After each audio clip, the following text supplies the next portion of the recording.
সংসদে স্থানীয় সরকার নির্বাচনের পরিকল্পনা জানালেন মির্জা ফখরুল। পদ্মা রেল সেতুর পিলারের পাশে মাটি অপসারণ নিয়ে বিতর্ক, ব্যাখ্যা দিলেন সেতুমন্ত্রী। রেল যোগাযোগের আওতায় আসছে আরও 10 জেলা। কেশবপুর থানা প্রাঙ্গণে গড়ে উঠেছে পাখির স্বর্গরাজ্য। ঝিকরগাছায় কৃষি সম্প্রসারণ অধিদপ্তরের পার্টনার ফিল্ড স্কুল কংগ্রেস অনুষ্ঠিত। কলকাতায় মোশাররফ করিমের ওপর হামলা, অস্বীকার করলেন অভিনেতা। দর্শক, শুনছিলেন সন্ধ্যার খবরের প্রধান শিরোনাম। এবার বিস্তারিত। তার আগে আমাদের ইউটিউব চ্যানেল সাবস্ক্রাইব করুন এবং সব খবর পেতে ফেসবুক পেজ ফলো করে রাখার পাশাপাশি ওয়েবসাইট ভিজিট করুন। চলতি বছরের বর্ষা মৌসুমের পর সেপ্টেম্বর বা অক্টোবর থেকে পর্যায়ক্রমে স্থানীয় সরকার নির্বাচন শুরু হতে পারে বলে জানিয়েছেন স্থানীয় সরকার মন্ত্রী মির্জা ফখরুল ইসলাম আলমগীর। জাতীয় সংসদে তিনি জানান, আগামী 1 বছরের মধ্যেই ইউনিয়ন পরিষদ, পৌরসভা, উপজেলা, জেলা পরিষদ ও সিটি কর্পোরেশনের নির্বাচন সম্পন্ন করার পরিকল্পনা রয়েছে। মন্ত্রী বলেন, বাজেট প্রাপ্যতার ভিত্তিতে ধাপে ধাপে নির্বাচন আয়োজন করা হবে এবং প্রথমে ইউনিয়ন পরিষদ নির্বাচন অনুষ্ঠিত হওয়ার সম্ভাবনা রয়েছে।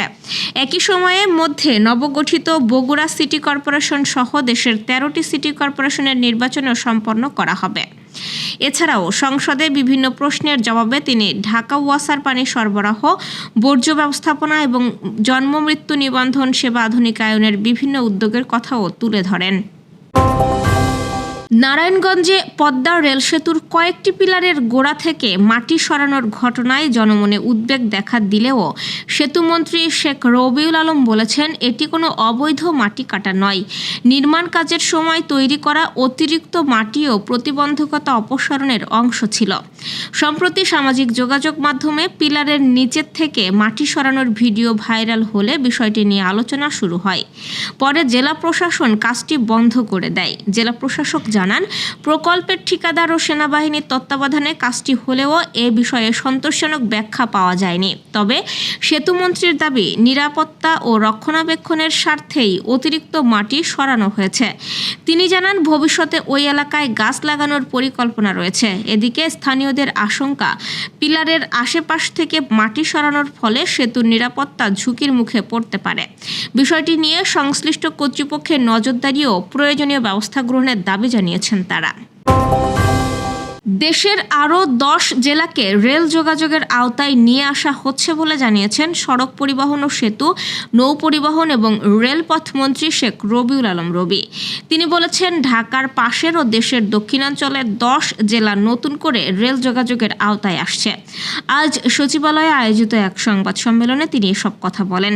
শেখ রবিউল আলম বলেন, প্রধানমন্ত্রীর উদ্যোগে এবং সভাপতিত্বে আজ রেল মন্ত্রণালয়ের সর্বশেষ কার্যক্রম এবং সামগ্রিক কানেক্টিভিটি, সামগ্রিক সেবা কী পর্যায়ে আছে এবং উত্তরণের জন্য কী পদক্ষেপ নেওয়া হয়েছে, কি কার্যক্রম চলমান এবং আগামীতে কী কার্যক্রম গ্রহণ করা হয়েছে সেই বিষয়ে একটা মিটিং ছিল। প্রধানমন্ত্রী সেটা জেনেছেন, দেখেছেন, বুঝেছেন এবং তার মতামত যুক্ত করেছেন। সেই সামগ্রিক যোগাযোগ, কানেক্টিভিটি এবং সেবার মান নিয়ে পর্যালোচনাপূর্বক বেশ কিছু গুরুত্বপূর্ণ সিদ্ধান্ত গৃহীত হয়েছে। তিনি বলেন, আমরা বড় কয়েকটি প্রকল্প বাস্তবায়ন করতে চলেছি, যেমন আখাউড়া, সিলেট, সিরাজগঞ্জ, বগুড়া। সেটা তো আছেই। অ্যাট দ্য সেম টাইম আমাদের ধীরাশ্রমের একটা আইসিডি কন্টেইনারের প্রকল্প এরই মধ্যে পাশ হয়েছে এবং ঢাকা থেকে চট্টগ্রামে যাওয়ার যে রাস্তা, সেটা কিছু মিটার গেজ, কিছু হচ্ছে আপনার ব্রডগেজ। রেল যোগাযোগের আওতায় আসা জেলাগুলো হলো শেরপুর, মেহেরপুর, মাগুরা, সাতক্ষীরা, বরিশাল, বরগুনা, পটুয়াখালী, ঝালকাঠি, পিরোজপুর ও লক্ষ্মীপুর। যশোরের কেশবপুর থানা প্রাঙ্গণ এখন পরিণত হয়েছে বক ও পানকৌড়ি পাখির এক প্রাণবন্ত আবাসস্থলে। থানার মেহগনি ও নারকেল গাছে বছরের পর বছর ধরে শত শত বক ও বিড়াল পানকৌড়ি বাসা বেঁধে বসবাস করছে। এসব গাছে তারা ডিম পেড়ে বংশবিস্তারও করছে। ভোর হলেই পাখির ঝাঁক খাদ্যের সন্ধানে আশেপাশের নদী ও জলাশয়ের দিকে উড়ে যায়। আবার সন্ধ্যা নামার সঙ্গে সঙ্গে তারা ফিরে আসে নিজেদের নীড়ে। সারাদিন পাখির কিচিরমিচির ও ডানার ঝাপটায় মুখর থাকে পুরো থানা এলাকা। স্থানীয়রা জানিয়েছেন, দীর্ঘদিন ধরে এই দৃশ্য তাদের চোখে অভ্যস্ত হলেও প্রতিদিনই এটি নতুন আনন্দের মতো লাগে। শিক্ষার্থী থেকে শুরু করে সাধারণ পথচারী সবাই এই পাখিদের উপস্থিতিকে বিশেষ আকর্ষণ হিসেবে দেখেন। মানুষের ব্যস্ত জীবনের মাঝে প্রকৃতির এই শান্ত ও মনোমুগ্ধকর দৃশ্য এলাকাটিতে এক অন্যরকম প্রশান্তি এনে দিচ্ছে। যশোরের ঝিকরগাছায় কৃষি সম্প্রসারণ অধিদপ্তরের আয়োজনে পার্টনার ফিল্ড স্কুল কংগ্রেস 2026 অনুষ্ঠিত হয়েছে।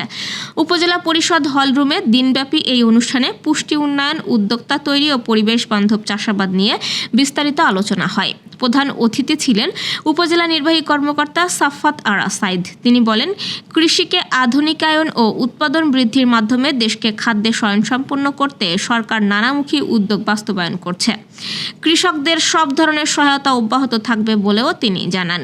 অনুষ্ঠানে কৃষি বিভাগের কর্মকর্তা, জনপ্রতিনিধি, কৃষক, এনজিও প্রতিনিধি ও বিভিন্ন পেশার মানুষ অংশ নেন। সকালে ফিতা কেটে কংগ্রেসের উদ্বোধন করেন ইউনো সাফাত আরা সাইদ। দুই বাংলার জনপ্রিয় অভিনেতা মোশাররফ করিমকে ঘিরে কলকাতায় একটি অপ্রীতিকর ঘটনার অভিযোগ সামাজিক যোগাযোগ মাধ্যমে ছড়িয়ে পড়েছে। মঙ্গলবার প্রবাসী সাংবাদিক জাওয়াদ নির্ঝর তার ব্যক্তিগত ফেসবুক অ্যাকাউন্টে একটি পোস্ট দিয়ে দাবি করেন, কলকাতার নিউ মার্কেট এলাকার কস্তুরী হোটেলের সামনে স্ত্রী ও অভিনেত্রী রোবেনা রেজা জুইকে নিয়ে হাঁটার সময় কয়েকজন ব্যক্তি মোশাররফ করিমকে উদ্দেশ্য করে কটূক্তি করেন।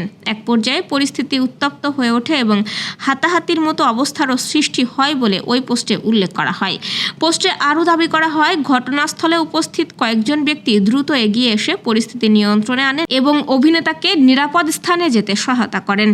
মোশাররফ করিম কলকাতায় হামলার শিকার হয়েছেন এমন শিরোনামের সংবাদও সোশ্যাল মিডিয়ায় ছড়িয়ে পড়লেও ঘটনাটিকে অস্বীকার করেছেন অভিনেতা। গণমাধ্যমে অভিনেতা বলেন, ফেসবুকে নানা কথায় রং চড়িয়ে ছড়ানো হয়, কিন্তু একটা সংবাদ লেখার মতো যতটুকু উপাদান প্রয়োজন ততটুকু এই ঘটনায় নেই। বলতে গেলে তেমন কিছুই ঘটেনি। পুরো বিষয়টিকে ভিত্তিহীন বলে উল্লেখ করেন মোশাররফ করিমের স্ত্রী ও অভিনেত্রী রোবেনা রেজা জুই। এছাড়াও কলকাতার নিউ মার্কেট এলাকার সেই কস্তুরী রেস্টুরেন্ট কর্তৃপক্ষ এই বিষয়ে কিছু বলতে পারেননি। তারা এরকম কিছু দেখেননি এবং জানেন না বলে জানিয়েছেন। এদিকে বিষয়টি নিয়ে মোশাররফ করিমের সঙ্গে কথা হয়েছে অভিনেতা শামীম জামানের। তিনি অভিনয় শিল্পী সংঘকে অবহিত করেছেন যে সোশ্যাল মিডিয়ায় যে খবরটি ছড়িয়েছে সেটি মিথ্যা, এরকম কোনো কিছুই ঘটেনি। কোনো শুটিং বা পেশাগত কাজে নয়, ব্যক্তিগত অবকাশ যাপনের উদ্দেশ্যে বর্তমানে কলকাতায় অবস্থান করছেন মোশাররফ করিম ও তার স্ত্রী জুই। কয়েকদিনের মধ্যেই তাদের ঢাকায় ফেরার কথা রয়েছে। দর্শক, এই ছিল সন্ধ্যার আয়োজন। রাতের খবর দেখার আমন্ত্রণ রইল। এতক্ষণ সাথে থাকার জন্য ধন্যবাদ।